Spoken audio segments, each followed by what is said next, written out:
मानो तुम गंगा माँ हो, ना मानो तो बहता पानी। मानो तुम गंगा माँ हो, ना मानो तो बहता पानी।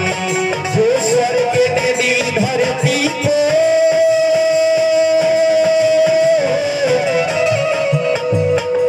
जो स्वर्ग ने दी धरती को, मैं हूँ प्रेम की अमर कहानी। मानो तुम गंगा माँ हो, ना मानो तो बहता पानी। मानो तुम गंगा माँ हो, ना मानो तो बहता पानी।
करे मेरे जल से कोई मूरत को नहलाए, कहीं मोची चमड़ी धोए, कहीं पंडित प्यास बुझाए।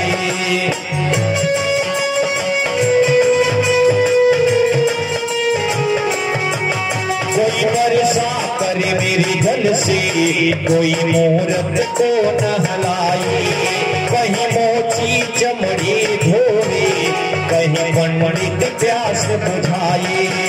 ये जात धर्म के झगड़े,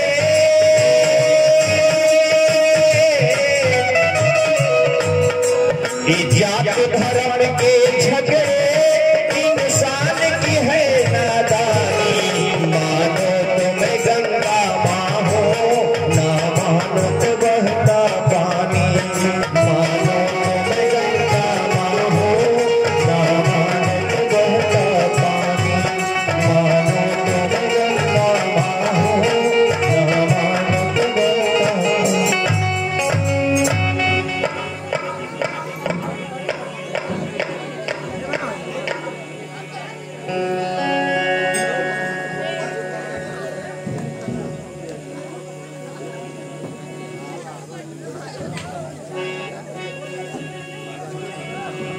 आइए प्रभु, हम लोग तो उस पार से इस पार आ गए।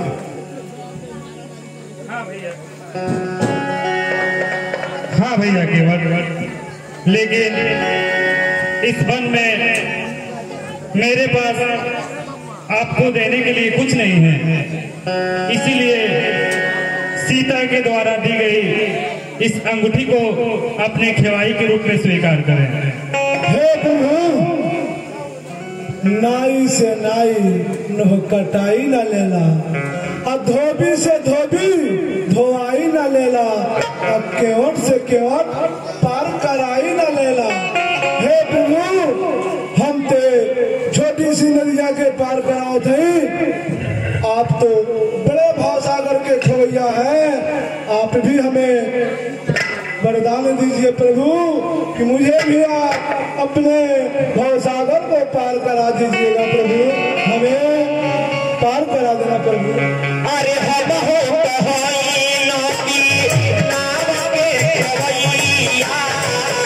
तो कहुआ भारी भवा पार के करैया, तो कहुआ भारी भवा पार के करैया।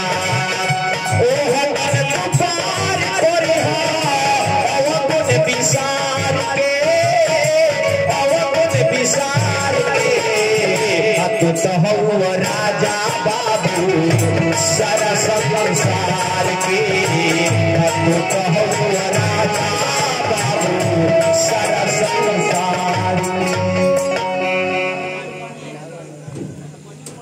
अच्छा भैया, अब आप हम लोगों को जाने का आज्ञा दीजिए। हे प्रभु, आपको हम कैसे आज्ञा दे सकते हैं? आप मुझे इजाजत दीजिए, हाथ हो जाएगा।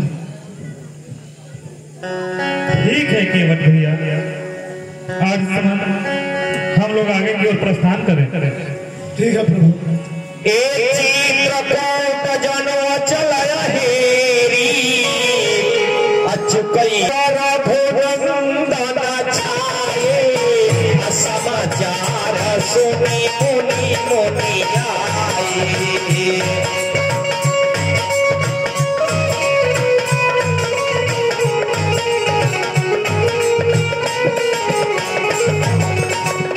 आवत देखी मोदित मुनि वृंदा, अति मदन नवत रघुकुल चंदा।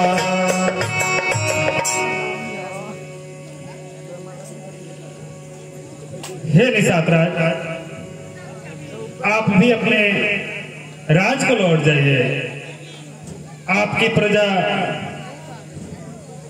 काफी व्याकुल होगी आपके लिए, इसलिए उचित होगा कि आप अपने राज को वापस चले जाइए। हम लोग यहाँ से आगे चले जाएंगे। ठीक है प्रभु, मैं अपने धाम को चला जाता हूँ, मगर दिल से आपका नाम और आपका चेहरा बिसरता नहीं है प्रभु। मैं भी चाहता हूँ कि इसी चित्रकूट में ही आपकी सेवा करता रहूं। हे मित्र, मैं आपको वचन देता हूँ कि वनवास की अवधि समाप्त होते ही लौटते समय मैं आपसे फिर मिलूंगा। ठीक है प्रभु, तो मैं अपने धाम को चलता हूँ प्रभु। ए राम पति लहिलो चला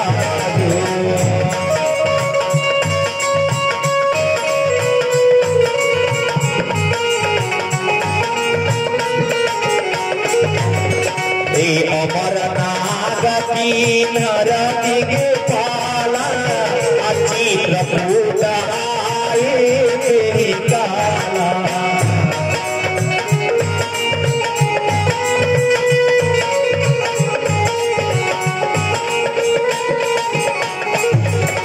ममल भवनाय ममल हारी, द्रवहु सुरसरत अजित बिहारी।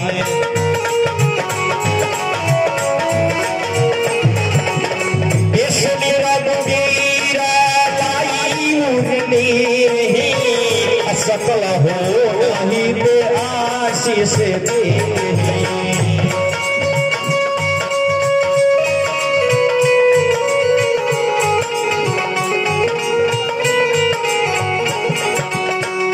दिन कर जिन्हें देखे दो भ्राता।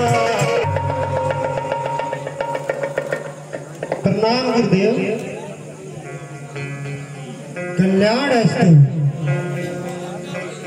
क्या हुआ हर्षमन, तुम इतने विफल क्यों हो?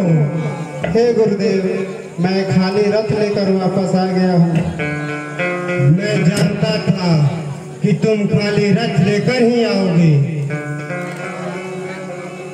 हे गुरुदेव, मैंने विशेष रूप से आग्रह किया था कि यदि राम और लक्ष्मण न आए तो सीता को अवश्य ले आऊंगा, लेकिन मैं सीता को भी लेकर नहीं आ पाया गुरुदेव। हे आयुष्मान, तुम रथ को खाली लेकर नहीं आए हो।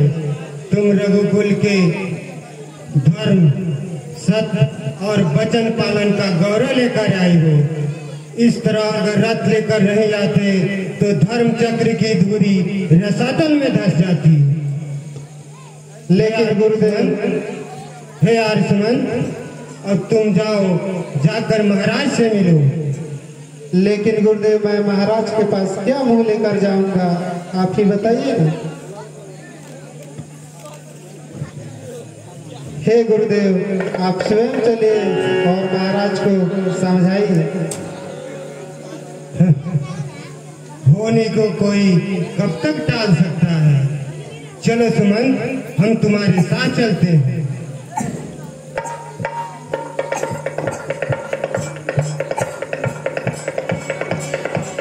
हो मुख पर सदा मना रंग नारेसु, सब विधि करी राम तपसो।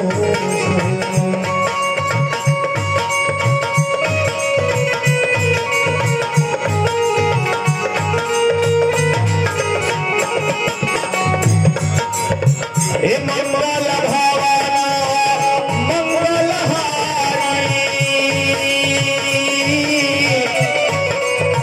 प्रभु दशरथ अजीर बिहारी। राम सिया राम जय राम।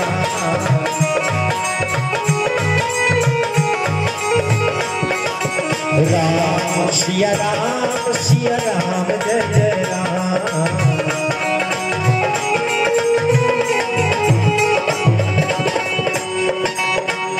चले दीदी ने सुनी शिव संग लागी, रही न राम चरण अनुरागी। बोल राम सिया राम जय जय राम।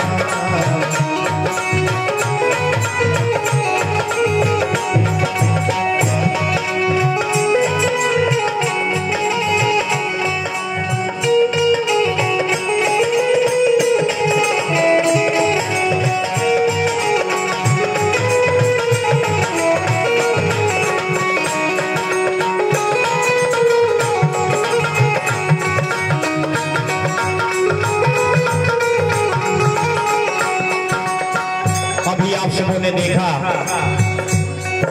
कि प्रभु श्री रामचंद्र जी मैया सीता लखन जी को वन में छोड़कर और आर्य सुमंत जी अकेले ही रथ लौटाकर अवधपुरी में आए हैं और गुरु वशिष्ठ जी के साथ में महाराज दशरथ जी के पास जा रहे हैं। राम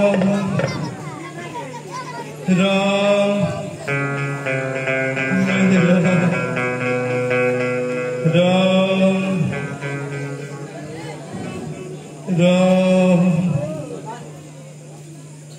सुमंत, तुम आ गए। मेरा राम कहाँ है?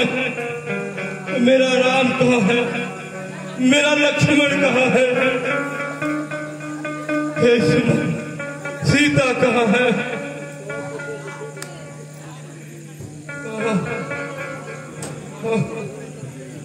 हे महाराज, मैंने बहुत आग्रह किया कि आप लोग वापस चले, लेकिन मेरी एक भी नहीं मानी और वो चित्रकूट की ओर आगे बढ़ गए महाराज। अरे सुमंत, क्या सीता भी नहीं मानी? नहीं महाराज।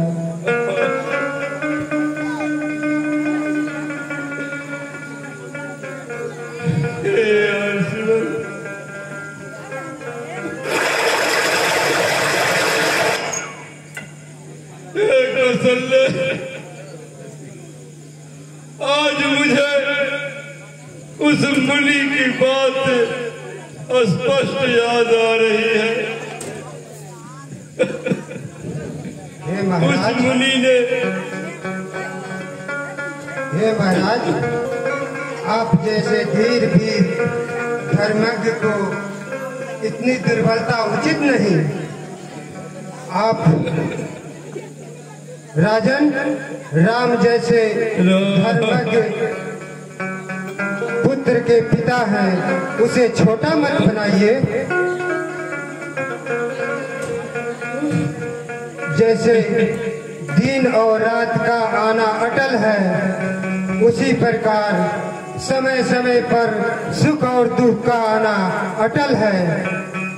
धीर वीर दुख सहकर भी शोक नहीं करते। राजन, मेरा आज मुझे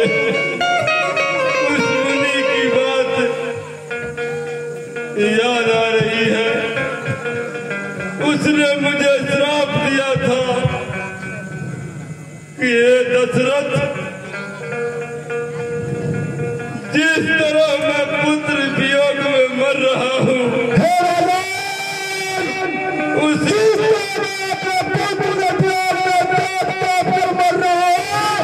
उसी तरह तूने भी अपने पुत्र के प्यार में तप तप कर मरा है।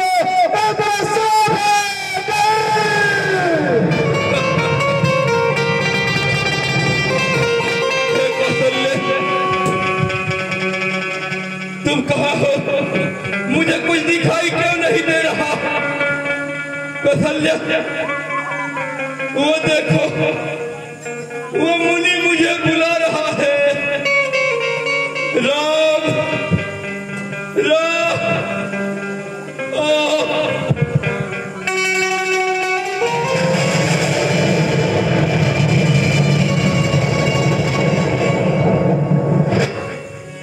राम राम तब राम कही, राम राम कही राम, तन पर हरि रघुवीर बिरही, प्राण गए सूर्यधाम, प्राण गए सूर्यधाम।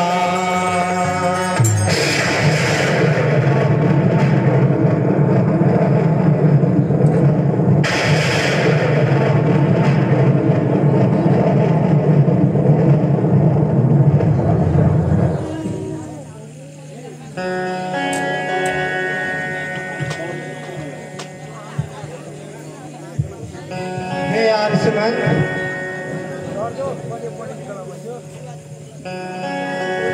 जी गुरुदेव, राजवैद्य से कहकर महाराज को पार्थिव शरीर को ऐसे औषधि युक्त तेल के नौका में रखा जाए जिससे इनके पार्थिव शरीर को कोई क्षति ना हो। जैसे आज्ञा गुरुदेव। सिरधर, जो आ गया गुरुदेव। तुम हवाई मार्ग से दौड़ने वाले घोड़े पर सवार होकर के कई देश ले जाओ और भरत से कहना कि गुरुदेव ने अति शीघ्र बुलाया है। जो आ गया गुरुदेव। आयुष्मान जी महाराज, जैसे पहले अमूल उपहार के कई देश को भेजे जाते थे, वैसे ही अमूल उपहार के कई नरेश को भेजी जाए। श्रीधर,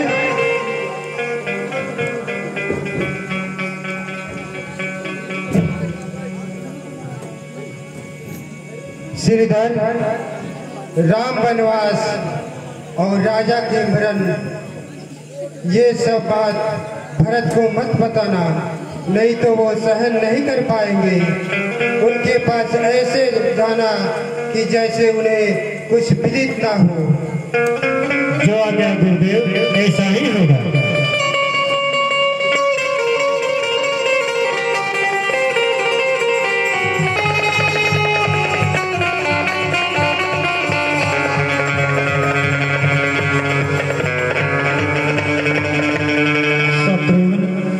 आज मेरा हृदय अधीर हो रहा है। पता नहीं मेरे मन में क्यों आज इतने संशय उठ रहे हैं। पता नहीं अयोध्या में कौन सी घटना घट गई है, ये मेरा मन विचलित होता जा रहा है। शत्रुघ्न, आज मेरा मन नहीं लग रहा है। शत्रुघ्न भैया, मेरा भी मन नहीं लग रहा है। मुझे भी ये अयोध्या का याद आ रहा है। हाँ शत्रुघ्न, आज बहुत दिनों के बाद मुझे ऐसा लगा कि मानो अयोध्या नगरी वीरान पड़ गई है। हे शत्रुघ्न, मेरा मन अब नहीं लग रहा है यहाँ।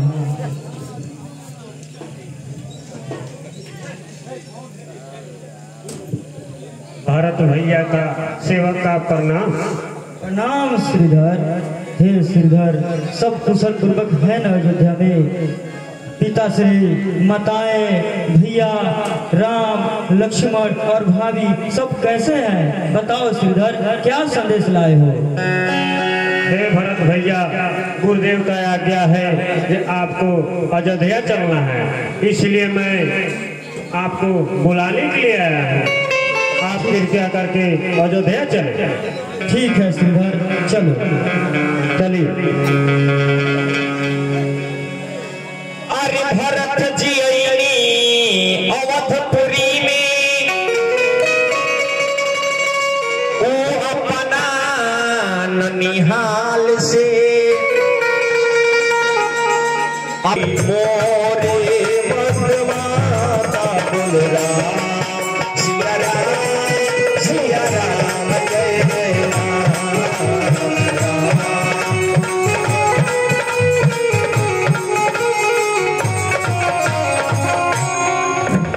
शत्रुघ्न, देख रहे हो आज सारा नगर शोकाकुल दिखाई दे रहा है। चारों तरफ उदासी ही उदासी छाई हुई है। देखो हमको देखकर सारे नगरवासी मुंह फेर ले रहे हैं। पता नहीं क्या बात है। चलो राजमहल।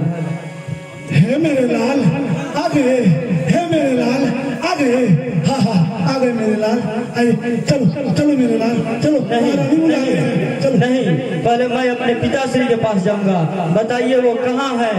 पिताश्री अभी नहीं मिलेंगे मेरे लाल, पिताश्री अभी नहीं मिलेंगे। चलो माता के कक्ष में चले, चलो माता के कक्ष में चले।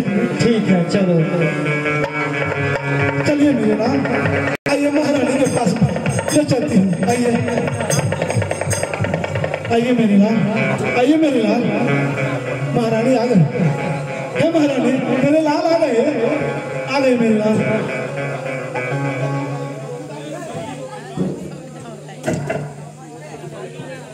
माता, क्या बात है माता?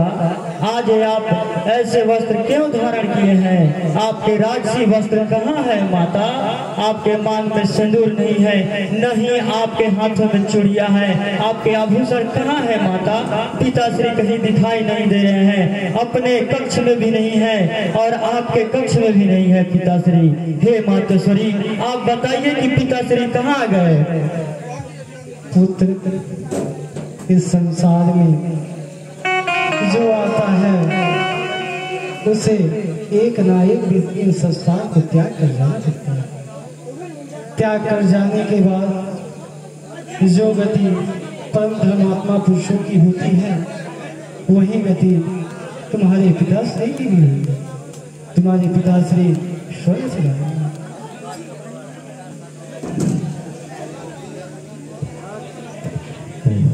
आखिरकार अनहोनी हो ही गई माता।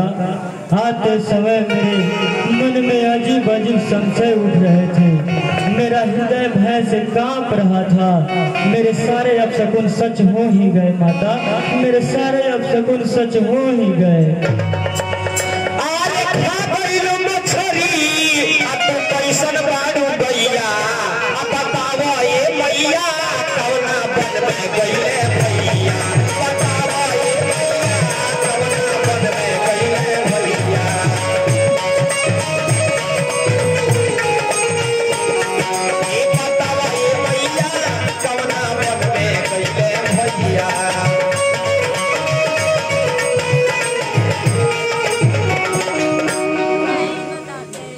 धीरज रखो मेरे राज, तुम तो अपने पिता के समान वीर और पुरुष हो।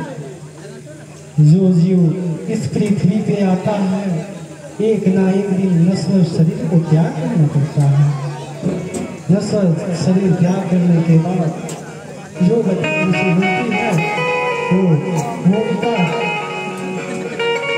या भावी अटल है, यह टल नहीं सकता। हे मातेश्वरी, मैं कितना अभागा पुत्र हूँ जो अपने महान पिताश्री का अंतिम दर्शन तक नहीं कर पाए। हे मातेश्वरी, जाते समय पिताश्री मुझे अवश्य बुलाए होंगे। उनके अंतिम स्वर क्या थे माता? बोलो माँ, उनके अंतिम शब्द क्या थे? उनके अंतिम शब्द केवल राम ही रहे। क्या केवल राम भैया? तो क्या उस समय वो अयोध्या में नहीं थे? नहीं, वन में। हे मातेश्वरी, ऐसा कैसा अकस्मात हो गया था जो राम भैया को वन में जाना पड़ा? यह बहुत लंबी कहानी है बोला। तुम भी यात्रा से आए हो, थके हुए हो, विश्राम कर लो। मैं तुम्हें बाद में सब बता दूंगी। नहीं मातोश्वरी, आप मुझे बताइए भैया किस कारण वन में गए और पिताश्री की मृत्यु कैसे हुई? हे मातोश्वरी मुझे बताइए। आज पूछे भरत भाई, अब बचनवा के बोले ले कठोर, तो अगिया लगवलू एक कई, अरे जरवलू तो हो तोरे बोर, अगिया लगवलू एक कई, जरवलू तो हो तोरे बोर, अगिया लगवलू एक कई।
कुलवा में तकिया लगवलू,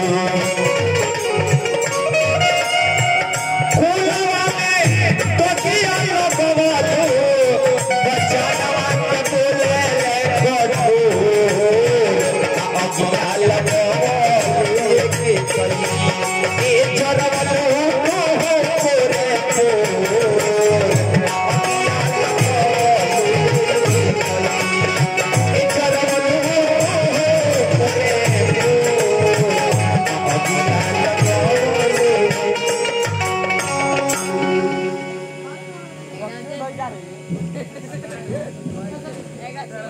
पुत्र, यह समय आंसू बहाने का नहीं है, यह समय तुम्हारा अपना कर्तव्य निभाने का है। तुम्हारा प्रथम कर्तव्य है अपने पिता का अंतिम संस्कार करो।